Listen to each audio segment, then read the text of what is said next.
नमस्कार, the news now के let's talk अंक में आप सभी का फिर एक बार स्वागत कर रहे हैं। मैं हूं बिंदिया और मैं हूं आपके साथ रजत बोहरा। और हम आज बात करने जा रहे हैं जम्मू कश्मीर में बढ़ रही चुनावी सरगर्मियों के ऊपर। जी बिल्कुल, और जिस तरह से लगातार हम देख रहे हैं सियासी सरगर्मियां बढ़ रही हैं, अलग अलग पॉलिटिकल पार्टीज के रिएक्शन आ रहे हैं, जम्मू में चर्चा हो रही है, रैलीज हो रही हैं, डिस्कशंस हो रही हैं, मीटिंग्स हो रही हैं। बिल्कुल। तो कहीं ना कहीं ये टॉपिक जो है मुझे लगता है कि लोगों को भी मुझे लगता है कि इस चीज पर अब समझ आ रहा होगा कि नहीं कितना इंपॉर्टेंट हो चुका है। जाहिर सी बात है रजत, क्योंकि आप देखेंगे कि पिछले 2 ही दिनों की अगर हम बात करें तो नेशनल कॉन्फ्रेंस की एक पार्टी मीटिंग होती है कश्मीर में, फिर उसके बाद नेशनल कॉन्फ्रेंस की पार्टी मीटिंग आज जम्मू में होती है। इसी तरह आप कांग्रेस की पार्टी कहेंगे तो कांग्रेस पार्टी के भी वरिष्ठ नेता दिल्ली से उठ करके यहाँ पर आते हैं, प्रेस कॉन्फ्रेंस का एक मुजाहरा होता है। और इसी के साथ हमारे यहाँ की जो लोकल पार्टीज हैं, मकामी पार्टियां हैं, खास तौर पर वो पार्टियां जो आज कल के ही दिनों में कुछ नए चेहरे उभर के आए हैं, अपनी पार्टी की मैं बात कर रही हूं, उनकी ओर से भी रोष व्यक्त किया जा रहा है, लगातार प्रोटेस्ट प्रोसेशंस हो रहे हैं। तो कहीं ना कहीं ऐसा लगता है कि पॉलिटिकल पार्टीज जितनी भी हैं यहां पर इस समय अपनी उपस्थिति दर्ज करा रही हैं। साफ तौर पर उपस्थिति दर्ज करवाना उनके लिए बनता भी है, क्योंकि हाल ही में हमने देखा है डिलिमिटेशन के प्रोसेस में तेजी आई है। बिल्कुल। और साफ तौर पर सरकार ने वाजिया किया है, 15 अगस्त को लाल किले से भी प्रधानमंत्री नरेंद्र मोदी ने कहा है कि जल्द ही डिलिमिटेशन का प्रोसेस कंप्लीट होने के बाद हम इलेक्शंस करवाने जा रहे हैं। दूसरी तरफ से लेफ्टिनेंट गवर्नर मनोज सिन्हा साहब का बयान आया है कि जैसे ही डिलिमिटेशन प्रोसेस कंप्लीट होता है और as soon as possible we are trying कि जल्द से जल्द हम कंप्लीट करें और इलेक्शन जम्मू एंड कश्मीर में कराएं। बिल्कुल। तो ये सारी चीजें जो है वो जरूर पॉलिटिकल पार्टीज को भी समझ आ रहा है कि कहीं ना कहीं सरकार जो है वो सीरियस है जल्द से जल्द इलेक्शंस कराने में और stable government Jammu and Kashmir को देने। कहीं ना कहीं कुछ लोगों के ऐसे भी मत सामने आते हैं कि स्टेटहुड की जब बात होती है तो कहीं ना कहीं आज भी लोग इस बात को लेकर के अपना रोष जरूर व्यक्त करते हैं कि स्टेट होने के बावजूद एक यूनियन टेरिटरी करार दे दिया गया और अब फिर स्टेटहुड की बातें की जा रही हैं। तो कहीं ना कहीं क्या लगता है रजत, ये इलेक्शन प्रोसेस जो है, ये जो डिलिमिटेशन प्रोसेस है, कहीं ना कहीं स्टेटहुड की ओर नजर आता है? बिल्कुल नजर जरूर आता है, बट सरकार ने पूरी तरह से क्लियर किया है कि हम पहले इलेक्शन से पहले स्टेटहुड नहीं देने वाले हैं। हालांकि जम्मू एंड कश्मीर का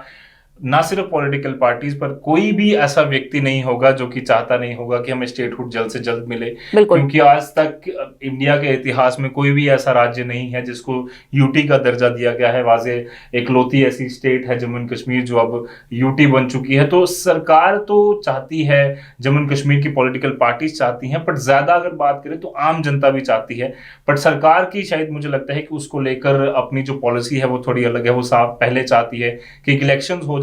लोगों का रुख हमें समझ आ जाए, क्योंकि आम जनता को चाहिए कि एक स्टेबल गवर्नमेंट मिले, बिल्कुल उसके काम ना रुके। ये स्टेबल गवर्नमेंट की जो बात कर रहे हैं आप, ये सबसे बड़ी जरूरत लगती है इस समय, खास तौर पर अगर हम बात करें जम्मू कश्मीर की, तो क्योंकि जम्मू कश्मीर की आवाम जो है वो वैसे ही कई समस्याओं से बहुत सालों से जूझती आ रही है। और जब से यूनियन टेरिटरी का हवाला दिया गया तब से लेकर आज तक कोई ऐसी सुविधा नजर में नहीं आ रही है, केवल कागजी कार्रवाइयां नजर आती हैं, लेकिन actual implementation of those union territory rules कहीं ना कहीं दिखाई नहीं देते, या तो नजर नहीं आते, या फिर अभी तक लोगों के बीच ऐसी अवेयरनेस नहीं है कि किस तरह के प्रावधान यूनियन टेरिटरी के तौर पर यहां पर लागू किए गए हैं। जी, साफ तौर पर कई सारी पॉलिसीज आ चुकी हैं। हमने देखा लेफ्टिनेंट गवर्नर मनोज सिन्हा ने, चाहे वो इंडस्ट्रियल पॉलिसी को लेकर बात करें, फिलो पॉलिसी को लेकर बात करें, पीछे चर्चा ये चल रही थी कि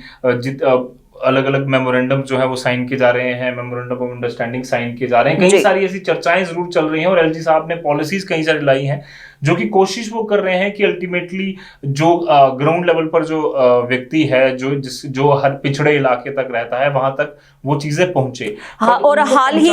ही में जो एम्स के साथ मेमोरेंडम 3 साइन किए गए हैं, उनसे तो साफ तौर पर जाहिर होता है कि कहीं ना कहीं यूनियन टेरिटरी की वो जो कवायद थी, वो रूल्स एंड रेगुलेशन इंप्लीमेंट करने की कहीं ना कहीं शुरू जरूर हुई है, और साफ तौर पर उनका कहना जरूर है। बट मैं वही चीज आपको बता रहा था कि ये सारी चीजें करने के लिए आपको एक फिक्स्ड स्ट्रक्चर चाहिए, आपको ये चाहिए कि आपको ग्राउंड लेवल तक आपके सारे नुमाइंदे जो हैं वहां जाकर वो चीजें पहुंचाएं। हम अभी भी देख रहे हैं, चाहे वो ब्लॉक दिवस हो, सरकार ने कोशिश की कि हर वेडनेसडे जो है हर ब्लॉक में जाकर कुछ सरकारी नुमाइंदे वहां पर बात करेंगे, बट ये भी देखा गया कि जब सरकारी नुमाइंदों के सामने चीजें रखी जाती हैं तो वो पॉलिटिकल रिप्रेजेंटेटिव के तर्ज पर जिस तरह से एमएलए या फिर उनके पंच सरपंच जिस तरह से बातें सुनते हैं, बातें तो जरूर ये सारे लोग सुन रहे हैं ब्यूरोक्रेट्स, पर उसकी इम्प्लीमेंटेशन ग्राउंड पर नहीं हो पा रही। शायद छोटे काम लोग, शायद उसका एक कारण ये भी है कि आम आवाम की जो बुनियादी मसले हैं वो इन राजनीतिक रिप्रेजेंटेटिव्स के जरिए भी वहां तक नहीं पहुंच रहे हैं जहां तक ये पहुंचने चाहिए। अधिकारियों को ऊपर की तरह तो बता दिया जाता है कि क्या बात है, कहां पे प्रॉब्लम आ रही है, लेकिन एक्चुअल प्रॉब्लम्स जो रूट कॉजेज हैं वहां तक अभी भी हमारे ऑफिशियल्स, हमारे एडमिनिस्ट्रेशन जो है वो पहुंच नहीं पा रही है। खैर, ये तो बहुत लंबी डिस्कशन है, जो अनएंडिंग डिस्कशन है।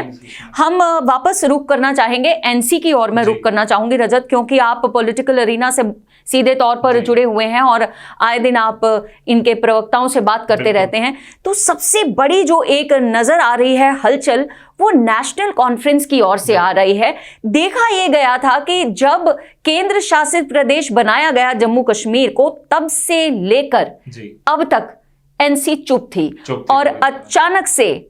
डॉक्टर फारूक अब्दुल्ला की ओर से बयान आना शुरू हुआ और अब प्रेस कॉन्फ्रेंसेस बुलानी शुरू, बयान आना और स्ट्रांग बयान आना, बिल्कुल कहना कि पूरी तरह से कि हम डंके की चोट पर सरकार बनाएंगे। जितने ब्यूरोक्रेट्स हैं वो समझ ले, जब हम पावर में आएंगे तो आप लोगों ने जो हमारे साथ ये किया है उसकी जवाबदेही तय हो। तो कहीं ना कहीं एक चुनौती भी केंद्र को मिल रही थी। बिल्कुल चुनौती जरूर मिल रही थी, बट हमें लगता है कि पिछले 2 सालों में जो जेकेएनसी ने सीखा है या फिर उनको समझ आया है कि आप सिर्फ कश्मीर को लेकर नहीं चल सकते, या फिर आप कुछ ऐसे स्पेसिफिक मुद्दों को लेकर नहीं चल सकते जो आपको सिर्फ पसंद आए या आपके पॉलिटिकल इंटरेस्ट को वो सॉल्व करे। आपको लोगों के बीच में जाना होगा, लोगों के मुद्दों को समझना होगा। और जिस तरह से आउटरीच प्रोग्राम एलजी साहब ने पिछले 1 साल में किए हैं, हम जरूर कह सकते हैं काम हुए या नहीं हुए, बट आउटरीच प्रोग्राम्स में जिस तरह से एलजी सरकार ने काम किया है, वो इन रिप्रेजेंटेटिव्स को भी समझ आया है कि हमने सच में उन जगहों पर डेवलपमेंट नहीं करवाई थी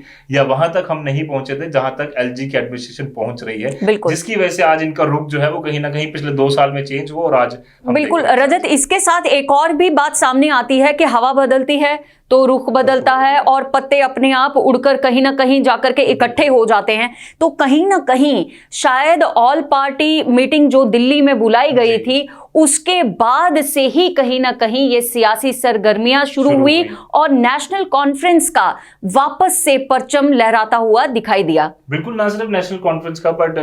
पीपल्स डेमोक्रेटिक पार्टी की बात करें तो उन्होंने भी साफ तौर पर, हमने देखा किस तरह से महबूबा मुफ्ती ने जम्मू में मीटिंग्स की, कश्मीर में अलग अलग जगहों पर मीटिंग्स की। हालांकि कई जगहों पर उनके एलिगेशन जरूर हैं कि हमें जाने नहीं दिया जा रहा या करने पार्टी के फंक्शंस करने नहीं दिए जा रहे, बट हलचल जो है वो जरूर पीडीपी भी करने की कोशिश कर रही है। बिल्कुल। अपनी पार्टी कोशिश कर रही है। अभी कुछ दिन पहले हमने देखा बुखारी साहब की एक बहुत बड़ी स्टेटमेंट आई पीएचईडी को लेकर। तो ये साफ तौर पर पॉलिटिकल पार्टीज, कश्मीर सेंट्रिक भी और जम्मू सेंट्रिक भी, दोनों कोशिश कर रही हैं कि हम पेस के साथ चलना एक बार फिर से शुरू करें और लोगों के बीच में जाएं, क्योंकि हमें इलेक्शंस में उनसे वोट मांगने हैं। बिल्कुल। अब जब वोट मांगने की बात आती है तो लोगों के मसाइल जो थे, जिनके ऊपर आज तक चुनावी रैली की जा रही थी, शायद कहीं ना कहीं ये चुनावी मसले, ये चुनावी रैलियां इस बार अलग तरह के मसलों को लेकर के सामने आएंगी। क्या लगता है आपको? बिल्कुल, ये जरूरी है और इनको समझ आया। मैं आपको वही बता रहा था कि हाल ही में हमने देखा, जब एक सिंपल सी एग्जांपल मैं आपको बताता हूँ, वैक्सीनेशन ड्राइव हुई, सरकार ने जितने भी डिस्ट्रिक्ट्स थे, खासकर कश्मीर से, हर डिस्ट्रिक्ट से इस तरह की रिपोर्ट्स आई, वीडियोस आई, फोटोज आई, जहां पर पहाड़ी चढ़कर जो वैक्सीनेशन की टीमें हैं वो वहां तक पहुंची। उसका रीजन क्या है? उसका रीजन ये है कि आज तक वहां सड़क नहीं पहुंची। उसका रीजन ये है कि अगर किसी दरिया से उनको पार कर जाना पड़ा तो इसका मतलब बफलैस का इलाका इसकी एक सबसे बड़ी एग्जांपल है, जहां पे बीडीसी आज खुद चलकर गए और उन्होंने खुद कहा कि सरकार को एफआरसी एक्ट यहां पर लागू करना चाहिए जल्द से जल्द। बिल्कुल करना चाहिए। और ये सारी चीजें दिखाती हैं कि कहीं ना कहीं ना सिर्फ सेंटर की पार्टीज ने, पर जम्मू एंड कश्मीर की पार्टीज ने भी मिलिटेंसी और इन सारी चीजों की वजह से कवर अप किया और वो एक बड़ा बबल बना के उन्होंने जो छोटे छोटे लोगों के मुद्दे थे, चाहे वो सड़क पानी को लेकर था, बिल्कुल, चाहे लोगों के राशन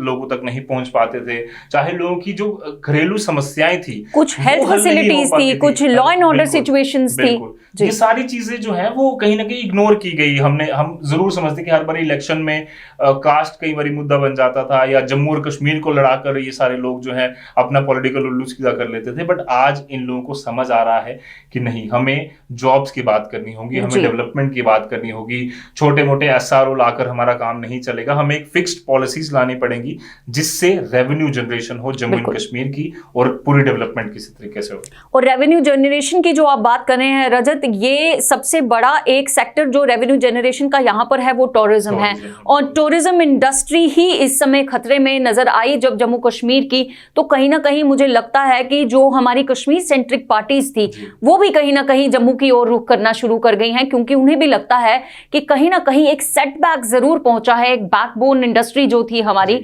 उसको एक सेटबैक जरूर पहुंचा है। और अगर जम्मू कश्मीर में किसी भी चुनावी पार्टी को, किसी भी राजनीतिक पार्टी को अपना गढ़ बनाए रखना है तो सबसे ज्यादा जरूरी होगा लोगों की असल मुश्किलों को हल करना। और उम्मीद यही कि आगे आने वाले चुनाव अगर होते हैं और अगर डिलिमिटेशन प्रोसेस भी होता है तो वो लोगों के मसलों को मद्देनजर रख के हो, और चुनाव में जो भी राजनीतिक पार्टी आगे आए वो लोगों के लिए इस बार काम करने के लिए आए, ना कि अपने राजनीतिक फायदों को पूरा करने के लिए। बिल्कुल, ये काफी ज्यादा जरूरी है, क्योंकि हम देखते हैं कि कुछ पॉलिटिकल पार्टीज जम्मू को लेकर एक अपना मत बना लेती है और अपने मुद्दे बना लेती है। उनको लगता है कि शायद जम्मू की तरफ से ही हमें वोट मिलने हैं तो यहीं पर हम काम करेंगे। कुछ पॉलिटिकल पार्टी जो है वो कश्मीर में काम कर रही हैं। बट अब जब जम्मू एंड कश्मीर अपनी पार्टी का, मैं जरूर यहाँ पर जिक्र करना चाहूंगा कि जब वो लगातार बात करती है कि हम दोनों खित्तों को साथ लेकर चलेंगे, तो फिर बाकी पॉलिटिकल पार्टीज को भी अपना रुख जो है वो चेंज करना पड़ रहा है मजबूरन,